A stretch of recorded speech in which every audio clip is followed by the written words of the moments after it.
Minus பக்கங்கள். Hi friends, இது மாலிகாவின் கேளுங்க கதை கேளுங்க. மானஸ் எழுதிய வானவில் நெஞ்சங்கள், அத்தியாயம் 2. இரவு மணி 7 என்று காட்டியது. பங்கில் கணக்கு வழக்குகளை எல்லாம் முடித்து எல்லாவற்றையும் சரிபார்க்க வேண்டும். அதற்கு கண்டிப்பாக முரளி செல்ல வேண்டும். அவன் கைபேசியில் அழைப்பு வந்த வண்ணம் இருக்க மெல்ல அவன் அருகில் வந்து அமர்ந்தான் நந்து. அண்ணா, நீங்கள் போங்க. இப்போ போனாலே உங்கள் வேலை முடிய 10 மணி ஆகிடும். நான் இவனை பார்த்துக்கிறேன். ஏன், இத்தனை நாள் நீங்கள் பார்த்துக்கிட்ட லட்சணம் பத்தாதா? வீட்டில் இத்தனை பேர் இருக்கீங்க. அவனை மிரட்டி உருட்டி படிக்க வைக்காம என்ன பண்ணிக்கிட்டு இருந்தீங்க? மாமா, சும்மா சும்மா எங்களையே தப்பு சொல்லாதீங்க மாமா என்றாள் நித்யா கோபமாக. நாங்கள் சொல்கிற பேச்ச அவன் கேட்டாதானே? கொஞ்சம் மிரட்டினா கூட அக்கா சப்போர்ட்டுக்கு வராங்க. அவனை மிரட்டாத திட்டாதன்னு சொல்லிக்கிட்டே இருந்தால் நாங்கள் என்ன பண்ணுறது? எதுவாக இருந்தாலும் அக்காவையே கேளுங்க. அவங்களால தான் அவன் இப்படி இருக்கான். அவள் படபடவென பட்டாசாக பொரிந்தாள். அடிப்பாவி, என்ன போட்டு கொடுத்துட்டியா என்ற ரீதியில் அவளை முறைத்து கொண்டிருந்தாள் சத்யா. இதைத்தான் நான் அப்பவே சொன்னேனே, அவன் கெட்டு போறதுக்கு காரணம் இவன் மட்டும்தான். சும்மா என்ன கெட்டு போயிட்டான்னு சொல்றீங்க? அவனுக்கு படிப்பு வரல, அவ்வளவுதானே. வேற எதுலையாச்சும் குறை இருந்தா சொல்லுங்க. நான் அவனை தப்பான பையனாவா வளர்த்திருக்கேன்? இன்னொரு தடவை அவன் கெட்டு போயிட்டான்னு சொன்னீங்கன்னா எனக்கு கோபம் வரும். ஆமா, அப்பா அம்மா இல்லாத பையன்னா அவனுக்கு அந்த வருத்தம் தெரியக்கூடாதுன்னு கொஞ்சம் செல்ல கொடுக்குறேன். அது தப்பா? எழுதி கொண்டிருந்த கிரியின் விரல்கள் அப்படியே நின்றன. எழுதுடா என்றான் முரளி. நோட்டையும் பேனாவையும் வைத்தவன் வேகமாக எழுந்து சத்யாவிடம் ஓடினான். டேய் என்றான் முரளி. அதனை கண்டுகொள்ளாமல் அவளிடம் சென்று, ஏன் அப்படி சொன்னீங்க என்றான் கோபமாக. என்னடா சொன்ன? எல்லாம் உன்னாலதான். அவர்கிட்ட என்னை திட்டு வாங்க வைக்கிற. ஒழுங்கா படிச்சிருந்தா இந்த பிரச்சனையே இல்லை சொல்லிவிட்டு நகர்ந்த சத்யாவின் கையை இறுக்கமாக பிடித்தான். சொல்லுங்க, ஏன் அப்படி சொன்னீங்க என்றான் மறுபடியும். என்னடா சொன்ன என்றால் எரிச்சலாக. எனக்கு அம்மா இல்லைன்னு. அவன் கேள்வியின் அர்த்தம் புரிந்து திகைப்போடு அவன் முகத்தை நோக்கினாள் சத்யா. இப்போ என்ன? நான் படிக்கணும், அவ்வளவுதானே? படிக்கிறேன். எவ்வளோ மார்க் வாங்கணும்னு சொல்லுங்க, வாங்குறேன். இன்னொரு தடவை அப்படி சொல்லாதீங்க என்று விட்டு கோபமாக மறுபடியும் சென்று அமர்ந்து கொண்டான். அனைவரும் அவனையே பார்த்து கொண்டிருக்க, இதுக்கு ஒன்றும் குறைச்சல் இல்லை என்றான் முரளி கோபமாக. நிமிர்ந்து அவனை பார்த்து முறைத்தான் கிரி. முறைச்சன்னா கண்ணை நோண்டி கையில் கொடுத்துடுவேன். படவா, ஒழுங்கா படிக்கிற வழியை பாரு என்றவன். நந்து, நீ போய் உன் வேலையை பாரு என்றான். நவனிதா? என்ன அண்ணா? சோஃபாவில் அமர்ந்து தன் ஃபோனில் கேம்ஸ் விளையாடி கொண்டிருந்தவன் எழுந்து வந்தான்.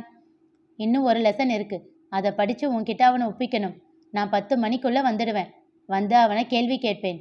அவன் ஒரு பதில் தப்பா சொன்னாலும் அடி அவனுக்கு இல்லை, உனக்குதான் என்று விட்டு எழுந்து வெளியில் செல்ல தயாரானான்.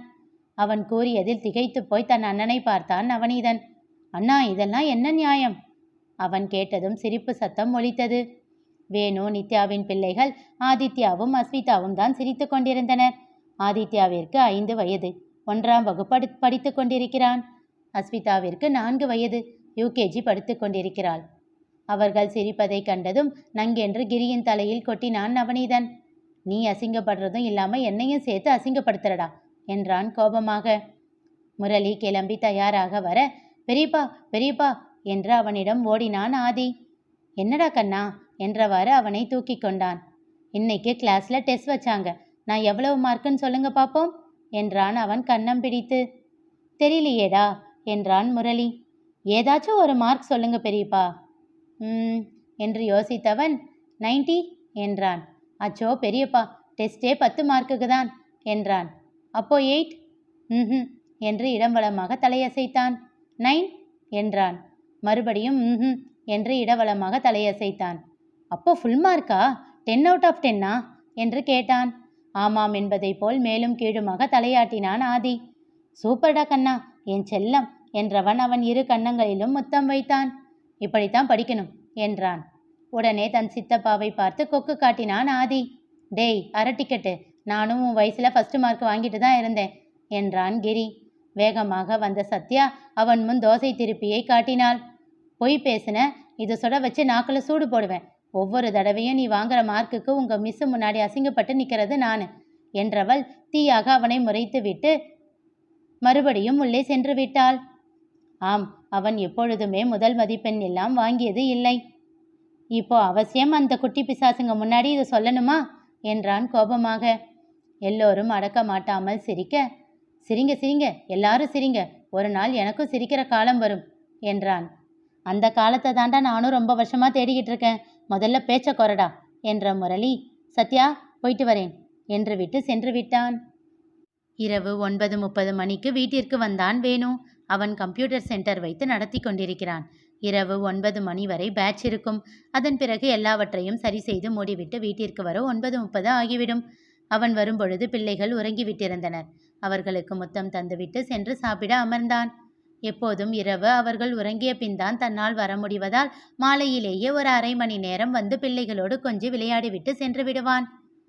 தட்டை வைத்து அவனுக்கு உணவை பரிமாறினாள் சத்யா. அவன் கண்கள் மனைவியை தேடின. உள்ள வேலையா இருக்கா, வருவா, நீ சாப்பிடு என்றாள் சத்யா. புன்னகையோடு உணவை உண்டான். துவண்டு போய் அவன் அருகில் வந்து அமர்ந்தான் நவநீதன். அண்ணி முடியல, சாப்பாடு வைங்க என்றான் ஈனஸ்வரத்தில். என்னடா இவ்வளவு டயர்டா இருக்க? அண்ணா பேசாம இரு, நானே செம கடுப்புல இருக்கேன். இவனுக்கு சொல்லி கொடுத்து கொடுத்து எனக்கு மனப்பாடம் ஆயிடுச்சு, இவனுக்கு இன்னும் மனப்பாடம் ஆகல. உறக்க சிரித்தான் வேணு. அண்ணி ஏன் இவன் மட்டும் இப்படி தத்தியா இருக்கான்? நாங்க எல்லாருமே நல்லா படிக்கிற பசங்க தானே, இவன் மட்டும்தான் இப்படி சலித்து கொண்டான். 5 விரலும் ஒரே மாதிரி இருக்கிறதில்ல, இதுதானே அக்கா உங்க பதில் என்றபடி வந்தாள் நித்யா. அவளை முறைத்தவள், உனக்கு என்னடி பிரச்சனை, ஏன் என்கிட்ட வம்பு பண்ணிக்கிட்டே இருக்க என்றாள். சும்மா பொழுது போகலக்கா, அதுதான் என்றவள் தன் கணவனை நோக்கினாள். அவன் அவளையே பார்வையால் பருகி கொண்டிருக்க புருவத்தை தூக்கி என்ன என்பதைப் போல் ஜாடையாலேயே கேட்டாள். கண்கள் சிமிட்டி ஒன்றுமில்லை என்பதைப் போல் சின்னதாக இடவளமாக தலையசைத்தான் வேணு. அவனை முறைத்துவிட்டு திரும்பிக் கொண்டாள். அப்பொழுதும் அவன் அவளையே பார்த்து கொண்டிருக்க கையில் இருந்த கத்தியை எடுத்து முனையை தடவினாள். சட்டென்று முகத்தை குனிந்து தட்டை பார்க்க தொடங்கினான் வேணு. சில நிமிடங்கள் கழித்து மறுபடியும் நித்யாவை அவன் பார்க்க, அண்ணி உங்க கையில இருக்கிற கத்தியை கொடுங்க, நானே சொருவிடுறேன் என்றான் நவநீதன். அவன்தான் படிக்காம என்னை டார்ச்சர் பண்றான்னா, நீ ரொமான்ஸ் பண்ணியே என்னை டார்ச்சர் பண்ற, பார்த்துக்கோ, அப்புறம் என்ன பண்ணுவேன்னு எனக்கே தெரியாது, ஒழுங்கா தட்டை பார்த்து சாப்பிடு என்று கத்தினான் தன் அண்ணனிடம். இரவு தங்கள் அறையில் துணிகளை மடித்து கொண்டிருந்தாள் நித்யா. தன் செல்போனை எடுத்தவன் அதில் பாடலை ஓடவித்தான் வேணு.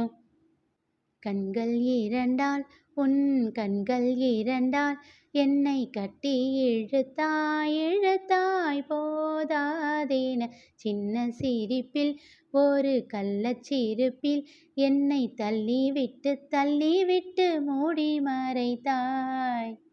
வேலை செய்து கொண்டிருந்த தன் மனைவியை ரசித்து கொண்டே இருந்தான். அவள் பின்னாலேயே அவன் காதல் பார்வை சென்றது. பாடலை ரசித்து கேட்டுக்கொண்டிருந்தவன் பாடல் முடிந்ததும் எழுந்து அவள் அருகில் சென்றான். பீரோவில் உடைகளை அடுக்கி வைத்து கொண்டிருந்தவளை பின்னே இருந்து அணைத்தான். என்ன, சாருக்கு என்ன காரியமாகணும் என்றாள் விடுக்கென்று. மாமா ஃபோன் பண்ணியிருந்தாரு. சட்டென அவன் கையை விலக்கியவள் போய் படுத்து கொண்டாள். நித்திமா, ஒரு நிமிஷம் நான் சொல்றத கேளேன், எனக்கு தூக்கம் வருது என்று விட்டு கண்களை மூடிக்கொண்டாள். பெருமூச்சு ஒன்றை விடுத்துவிட்டு அவள் அருகில் சென்று படுத்து கொண்டான் வேணு. நித்யாவின் அருகில் வந்து படுத்த வேணு சில நிமிடங்கள் அவள் முதுகையை வெறித்து பார்த்து கொண்டிருந்தான். பின் மெதுவாக அவள் புறம் நகர்ந்து அவள் இடையோடு தன் கையை சேர்த்து அணைத்து கொண்டவன் அவள் முதுகோடு ஒட்டி படுத்தான். அவள் இதழில் சிறு புன்னகை ஒன்று அரும்பியது. ஆனாலும் வெளியில் காட்டாமல் கண்களை மூடியே படுத்து கொண்டிருந்தாள். மெல்ல அவள் கன்னத்தின் மேல் தன் கன்னத்தை வைத்து படுத்து கொண்டவன், நித்திமா என்று கெஞ்சலாக அழைத்தான். என்ன? நான் என்ன சொல்ல வரேன்னு கொஞ்சம் கேளேன். சரி சொல்லுங்க. இப்போ வரைக்கும் உன் வீட்டில் நடந்த பிரச்சனை அண்ணனுக்கும் அன்னிக்கும் தெரியாது. இப்போ நீ இப்படி பண்ணா அவங்க காரணம் கேட்பாங்க. அப்போ நாம எல்லாத்தையும் சொல்லித்தான் ஆகணும். அதனால என்ன? நித்தி, அண்ணனும் அண்ணியும் வருத்தப்படுவாங்க. அதுக்காக என் புருஷனையும் என் வீட்டையும் விட்டு கொடுக்க முடியுமா? அப்போ அது யார் வீடு? அது ஏன் அம்மா வீடு.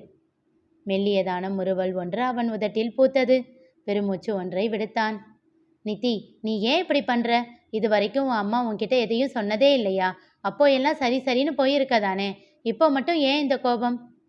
இதை பாருங்க, அம்மா சொல்லியிருக்காங்க தான், ஆனால் கிண்டல் பண்ணதில்லையே. எனக்கு அட்வைஸ்ன்ற பேரில் அவங்க சொல்கிறது எனக்கு பிடிக்காம போயிருக்கலாம். அதனால் அப்போதைக்கு தலையை ஆட்டிட்டு அவங்க சொல்கிறத கேட்காம விட்டுருக்கேன். ஆனால் இது அப்படி இல்லை. அன்னைக்கு பேசுனது என்னோட தங்கச்சி, அதுவும் அவள் பேசுனான்னு கூட சொல்ல முடியாது. உங்களையும் நம்ம வீட்டையும் பற்றி கிண்டல் பண்ணா. அதை நான் எப்படி சும்மா எடுத்துக்க முடியும்? ஒரு அப்பா அம்மாவா அவளை கண்டிக்காம வேடிக்கை பார்த்துக்கிட்டு தானே நின்னாங்க. அப்போ கண்டிக்கலன்னா என்னம்மா, அப்புறம் கண்டிச்சாங்க தானே. எப்போ? நான் கோச்சிக்கிட்டு கிளம்பி வந்ததுக்கு அப்புறமா? நித்தி, ஏன் இப்படி பிடிவாதம் பிடிக்கிற? ஒரே ஒரு தடவை நான் சொல்கிறத கேளு. முடியாதுங்க. இப்போ ஒரு தடவை விட்டுட்டா இனி காலம் போறா இந்த தப்பா அவ மறுபடியும் செய்வா. அது நடக்கக்கூடாது. எனக்கும் என் புருஷனுக்கும் என் வீட்டுக்கும் மரியாதை குறைவு நடந்தா என் கோபம் என்னன்னு எல்லாருக்கும் புரியணும். உன் பிடிவாதத்துல நீ இப்படியே இருந்தா நான் என்ன பண்ண முடியும் என்றவன் மெதுவாக அவளை இன்னும் நெருங்கி மெல்லிய குரலில் கூறினான். அவ அன்னைக்கு சொன்னதுல தப்பு எதுவும் இல்லையே, உண்மையதானே சொன்னா. சட்டென ஒரு நொடி விழிகளை திறந்தவள் பின் இறுக மூடிக்கொண்டாள். அவளுடைய வெப்பமான மூச்சுக்காற்று அவள் கோபத்தை காட்டியது. போதும், இதற்கு மேல் பேசினால் சண்டைதான் வரும் என்று உணர்ந்தவன் எதுவும் பேசாமல் அமைதியாக இருந்தான். சில நிமிடங்கள் கழித்து நித்தி என்றான். அவள் பதிலளிக்கவில்லை. இன்னும் இருமுறை அழைத்தும் அவள் பதில் அளிக்காமல் போகவே மெதுவாக அவள் மேலிருந்து தன் கையை எடுக்க முனைந்தான். சட்டென்று அவள் கை கொண்டு அவன் கையை தன் வயிற்றோடு அழுத்தி கொண்டாள். பொண்டாட்டி கோபமாயிருந்தா சமாதானப்படுத்தணும்னு தெரியாதா என்றாள் கண்கள் திறவாமலேயே. குறும்பாக சிரித்துவிட்டு அவள் அருகில் நெருங்கி சமாதானம் செய்ய தொடங்கினான் வேணு. இப்பொழுது இப்படி பதிலுக்கு பதில் பேசிக்கொண்டிருக்கும் நித்யா திருமணமாகி வந்த புதிதில் 4 மாதங்கள் வரை வாயே திறவாதவளாக இருந்தாள் என்றால் நம்ப முடிகிறதா? ஆனால் அதுதான் உண்மை. அதற்கு காரணம் புது வீட்டிற்கு வந்திருக்கிறோம் என்ற பயமில்லை. பிறந்த வீட்டை விட்டு பிரிந்து வந்த வருத்தமும் இல்லை. அதற்கான காரணமே வேறு. அந்த காரணம் என்ன? தெரிந்து கொள்ள தொடர்ந்து கேளுங்க. கதை கேளுங்க. மீண்டும் சந்திப்போம்.